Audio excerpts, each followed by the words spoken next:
how would you objection handle?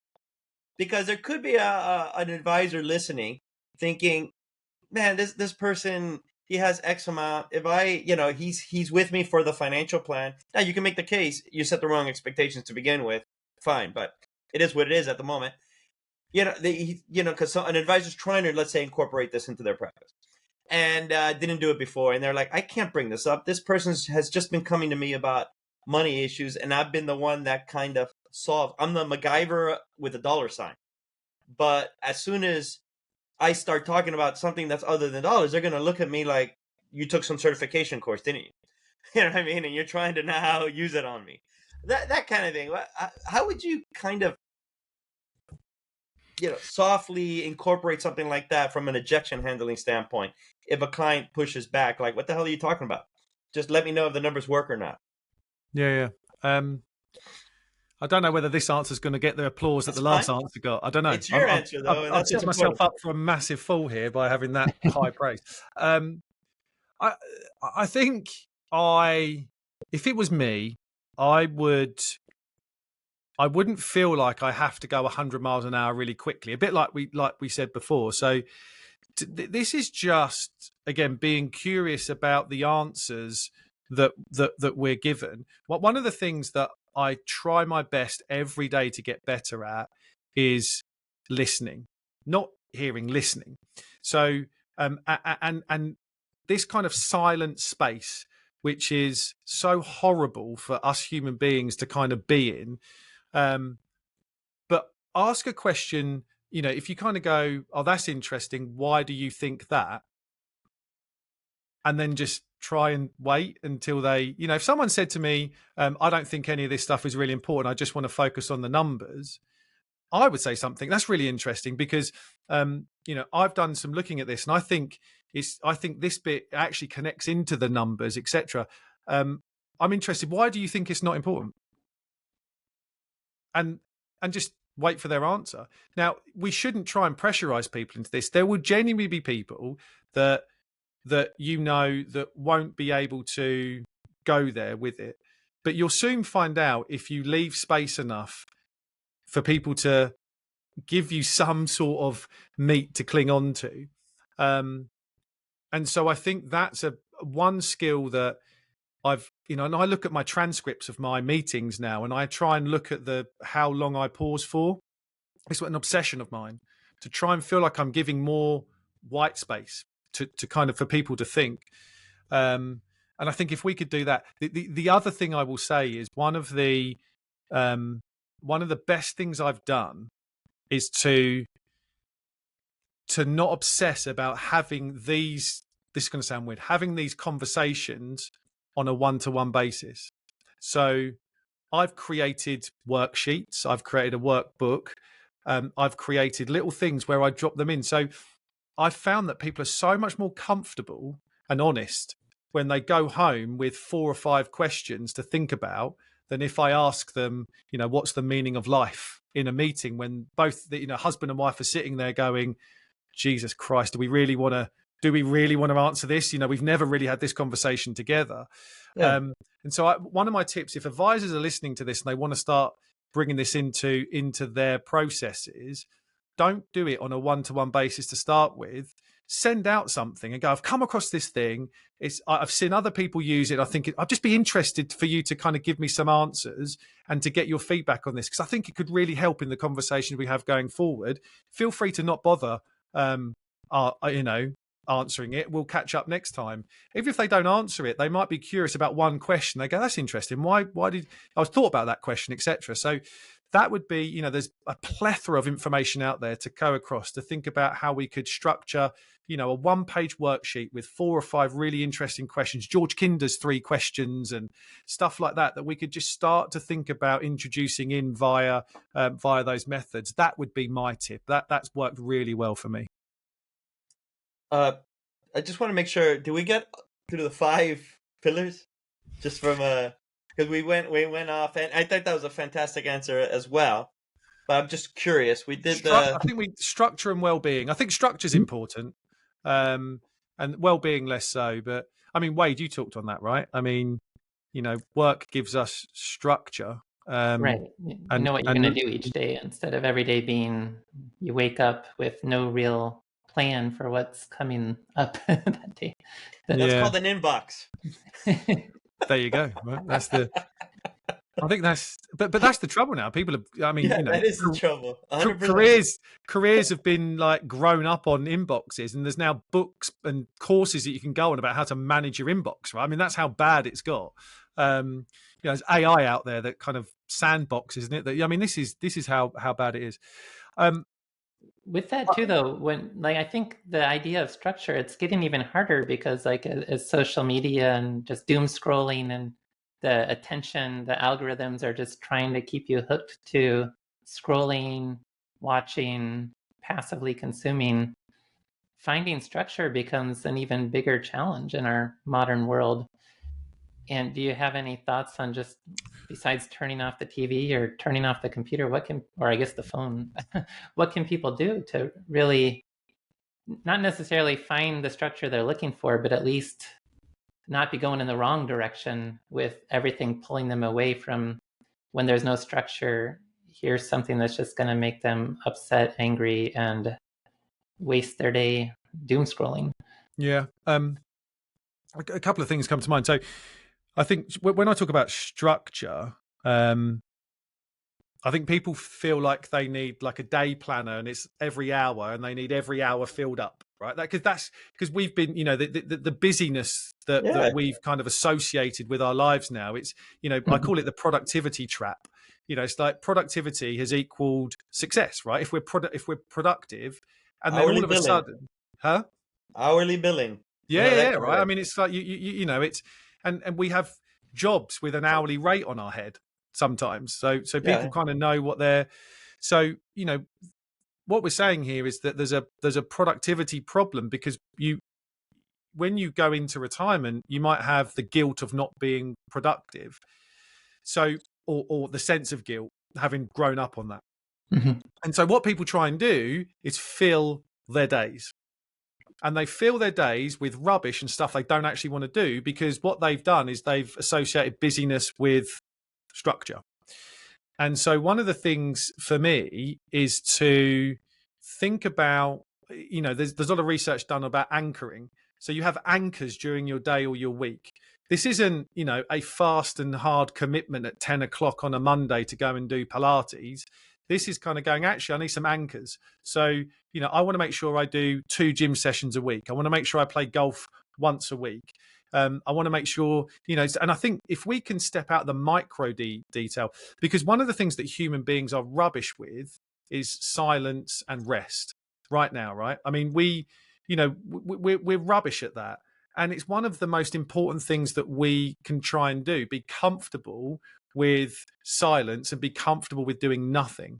I've seen my father-in-law, right? My father-in-law is 83 and he cannot sit still, right? And he's, you know, and we're seeing that a lot now where he has to be doing something all of the time, even if he doesn't want to do it. And therefore, what people need to do is start to feel comfortable with a sense of nothingness, a sense of rest. And that can take some practice. But when I talk about anchors, this is kind of, you know, a weekly routine that you want to fit some things in during the week. And if you can micro that down sometimes, i.e., okay, my friends have phoned me up and said they want to play golf on a Thursday afternoon at 2. Perfect. I'm in. That can go in. And so it's a kind of a loosely held structure that allows your days to have the meaning with stuff that you want. The key thing for me is you need the ability to not feel like you have to say yes to everything. And I've seen a lot of people, because they have an open diary, say yes to pretty much everything, and it causes them quite, you know, emotional turmoil because they've said yes to stuff that they just simply don't want to do because they don't know what else to fill their day with, and they would be better off doing nothing rather than doing something they don't want to do. If this is just anecdotal, and I don't, you know, I've never read anything. I'm sure there's stuff out there, and I'm curious. If you don't do something like what you're talking about, what are the potential there be dragons here? And where I'm going specifically is substance abuse among retirees. you know, it's a way to be numb, you know, for lack of a better word. It's a way to make the time pass, for lack of a, you know, a better option. If you don't have these anchors, have you seen this to be a potential sort of liability that could sneak up on you? Yeah, I've not seen it personally, but there's definitely there's studies out there about alcohol consumption in retirement. You know how if you've got time and no structure, the easiest thing to do is pop the cork on a bottle of a red at lunchtime and finish it off, right? I mean, it's the Yeah. and again, that if you haven't developed structure, it will amplify that relationship really quickly that might be unhealthy. That goes into well-being, right? I mean, it amplifies straight into that.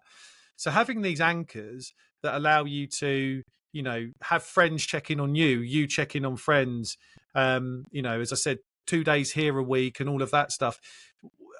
And one thing I loved when I I spoke to Hal Hirschfield, I think he you know, this concept of like they call it kind of the no yay effect, as well as, you know, where they go, do you know what I need to do? It's like the yes damn effect and the no yay effect. So the yes damn effect is when you say yes to something that you didn't want to, and you go, oh damn it, like why did I do that? Yeah.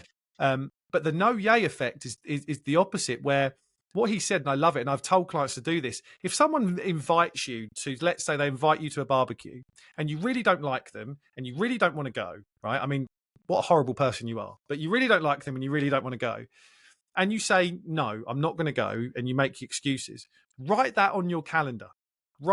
Didn't go to XYZ's barbecue. Because when it comes around, you're going to go, oh, yes, I didn't say yes to that thing. I said no to that thing. And it's actually really worked for a few people. Now, it might not be as dramatic as that, but if you don't like doing something and you want to try and build a skill about saying yes to the things you want to do and no to the things you don't, remind yourself, go, do you know what? I've now got 2 hours to spend in the garden tending to the roses, because that's more important than doing small talk over here at the barbecue. And I've said no to that, so I can go and do the thing I want to do.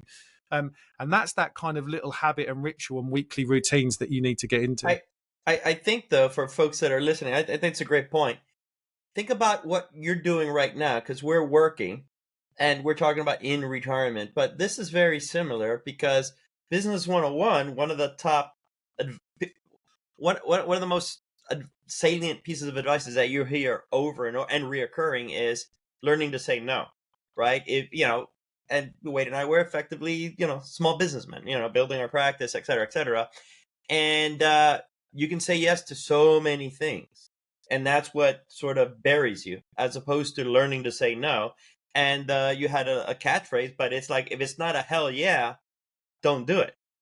You know, and they tell you that in, you know, any consultant, pay them $1,000 an hour. Here's the advice for free. If it's not a hell yes, don't do it. Save yourself the matrix, right? Absolutely. Absolutely. And the thing is, I've met people and worked with them that know that, right? They absolutely know that. They've had the same consulting course in a corporate career that they've had. And they may do that at work very judiciously. Absolutely. And then you've got, by the way, then your calendar's empty, and now you're absolutely petrified about having nothing to do. So you forget everything that you've learned, and you go, "Oh yeah, no, I'll do that, because I don't know what I'm doing today, so I'll go do that." And I think this is about taking those lessons that a lot of people have learned throughout their working career, and feel like that retirement or the second half of life should continue to be an extension of that. You shouldn't, you know, you shouldn't compromise on that stuff. You should learn to be able to have an extension of those lessons that you've learned. Yeah, and here, Dan, just because I just want to make sure everyone is well aware of it, in terms of, I'm going to put it up there for the YouTube folks, but the retirement you didn't see coming. Can you talk about a little bit about the structure of the book? Just because I thought it was a very clever way of writing the book, and it's very, very digestible. I can't stress that enough. It's not one of these tomes that you're going to be, you know, drowned in numbers or whatever. Not that I'm not thinking about Wade. Think of anything in particular? Wade, I love your book. Great. Wade, I love your book. You know what you're getting with Wade's book, and Wade's book is very similar, I think, in the sense that it's a resource book. It's not something that you're going to read from page 1 to page whatever at the end. right? It's a very different thing, and he pulls it off. But I think you pull this off very well, and I'd love to hear your thought process of what someone should be thinking about if they've heard this interview and they think, yeah, these are interesting concepts. I'd like to flesh out a lot more, because when I saw it, I was like, oh, this is going to be a quick read, right? And it is in a major way, but you've struck a nice balance between being very readable and getting to the essence of things, and in addition, bespoking it to the person's kind of place where they are at. I thought that was clever, and if you can talk about that, just so our listeners can begin to conceptualize what this book is about. Yeah, I mean, it didn't happen by accident. It's actually I foolishly I wrote a book that the kind of book that I like to read. So all these books behind me, they will have underlines, highlighters, dog ears. You know, I like books that I can reference back to. And so when I wrote this book, I was like, okay, knowing that retirement is a human journey, that it's we talk about that emotional curve, that it's not a linear curve, it's a curve that gets visited, once every 6 months, twice every 3 months, like, different parts of the different thing. So when I started putting it together, I was like, look, the book can be read from front to back, but what I wanted this to be is a resource, as you said, Alex. This is a book that you read, you put away, and you go, gee, I feel a bit like that. I'd love to reread that chapter. And every chapter I wanted to have almost a chapter you could read in isolation, as well as having a bit of a flow to it. And then I thought, well, okay, that's really cool. So I started doing it like that. And I thought, well, actually, there's a pattern here. So at the start of the book, it's kind of, I'd done a choose your chapter thing. And I said, look, if you're feeling a bit disorientated, start with chapter 13. If you're thinking, I missed the old you and I've got a little bit of challenge around identity, then chapter 14, talking about release, and chapter 18, talk about an identity, will help you through that. So I kind of tried to take what I think are the most challenging bits and give people a quick and easy way just to kind of dip in, see the bit they highlighted, the thing that resonated. They might, read a paragraph and think, oh, that's really cool. I've managed to kind of, square that off in my head. And so, yeah, I mean, it wasn't, it was intentional, but it wasn't baked in any research again. Sorry, but wait, this book's horrendous for you, isn't it? But like, it was just one of those, I just love reading books like that. And I was like, John, I want to create that because I think because of the roller coaster that people go on, because it is such a human journey, I want people to feel like at any point during their retirement, there's a chapter in there that can either give them inspiration, that can give them some comfort, or they can hand it to their friend and go, read chapter 18 because I can see you're going through something similar. So thank you very much for recognizing that. It's No. And by the way, Wade loved this book. This was a road to Damascus moment for him. It's a great book. And I think it's emphasizing, so our listeners do tend to be people who are focused on the financial considerations, but you can't overlook the non-financial aspects. And so if this is an area that you haven't been thinking much about, definitely check out the book, The Retirement You Didn't See Coming by Dan Haylett. And any last parting thoughts? Well, wait, I have two more. You've got 2 more. Oh, you're on a roll. Okay. After. Wait, there's more. This is like the end of the Avengers, and you do the credits, and then there's another scene in there. Can you put that music in? Can you put the Avengers music into that bit? Yeah. I don't even know how. We'll do Not Fade Away. We'll try to bring that. No, that's going to be copyright. I don't want to have to pay Jerry Garcia for the rest of my life. But what? I'll ask both questions, and you can go from there. What is your favorite chapter piece? Which one sung to you? Because that'll just, tell the readers a little bit about yourself, and that's a good kind of thing there. Which one sung to you in particular? And yes, they're all your kids, and you love them all, and blah blah blah. But which one did you after writing it say Eureka? The other piece is, it's interesting that people are getting to it, and you go back to the last, the Psychology of Money. Then you got Crosby's books and the like, and it's becoming, and this is great. This is not by any means negative. It's great, but it's interesting. It's how can we talk about money without talking about money, kind of kind of books without. How can we just talk about retirement planning or investing and all that without bringing up a dollar sign? It's kind of a cool angle that books have taken. So I'm curious, which is your favorite part, and where do you think investment advice is going, at least with regards to the written word?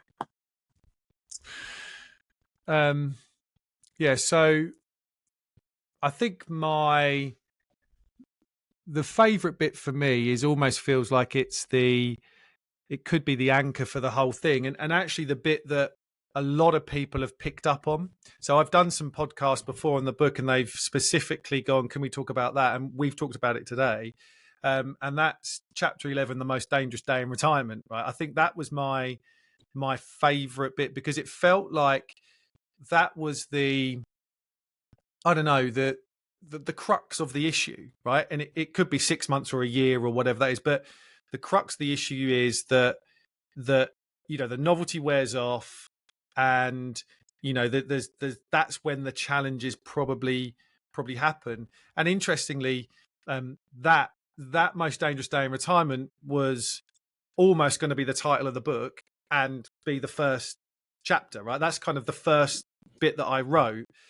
So that is my favorite child because it's the first one. Nice. A bit like both of my children. The first one's my they won't listen to this anyway. Go on. Yeah, no. She gives me the least hassle, but that's fine. But I think, that would be my favorite chapter, because I think it's resonated with people the most, both the public and advisors. And what was the second thing? Like, where do you think the financial advice lands? Because it's funny. There's the books. The best books, I think, in the last few years have been books that actually are going this route, which is really getting to money is just the means. You need to find out, everything else. Yeah, I think so. We should absolutely recognize that money is the probably biggest lightning rod of emotions that people face, right? It's a big reason why people argue. It's a big reason why people divorce. It's a big reason why people are unhappy. It's also a big reason why people strive and want success. And so the emotional, it's not all negative, right? The emotional challenges and lightning rod that money gives us, the sleepless nights, the amazing experiences, the memories and all of that.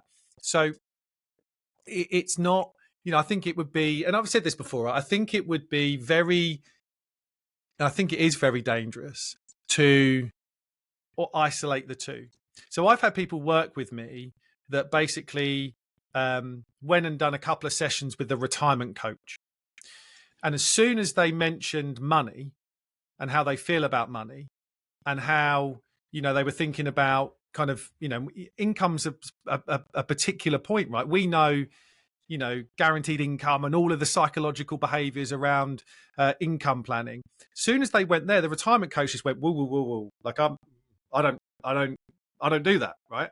And they're like, well, actually, that's a big part of like my anxiety. So I need someone that can do the money side as well as talk to me about this.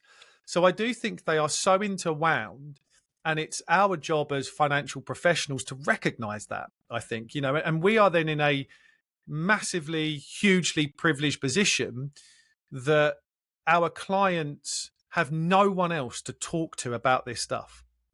There is no outlet for them, and they don't even talk to one another as a married couple about this stuff. They need facilitation.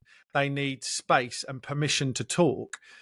And if we feel like we can equip ourselves nicely to understand that the balance between, the math side of money and the human side of money, the psychological side, coexist together, because they do, they will intertwine and they will make people feel rubbish and anxious and happy and sad.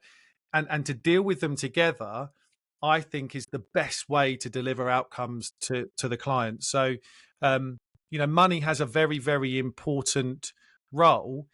We just need to see it through more of a human lens than a spreadsheet lens. Sorry, Wade. No, but spreadsheets are important. Obviously, they're very important for us to come to the right conclusions. Yeah, but that's a different conversation too, the whole relationship with money. That your book's not about that as much as it is, the money is kind of in the background. We'll assume you're funded for retirement, but that's only the beginning of the process. You really need to figure out everything else, how you're going to spend your days, how you're going to find purpose and passion. And so those are two important but separate conversations. This is kind of, it's not how do we think about money without thinking of or naming it as such. It's, we assume kind of you're going to be okay financially, even if you don't have a lot. You'll figure that part out. But that's just the beginning phase of a much larger process of really getting the most out of retirement. And I think that's where your book's really going to help people think through the process of how do I make a successful retirement beyond just maximizing the efficiency of my retirement assets. Yeah. That's good. Okay. And I'll bet we've talked enough that this will probably be a two-parter. We hadn't figured that out in advance, but that will lead us into next week being our 200th episode, Alex. We can make it 3 episodes if I ask him about Daniel Levy and what are his thoughts about his role.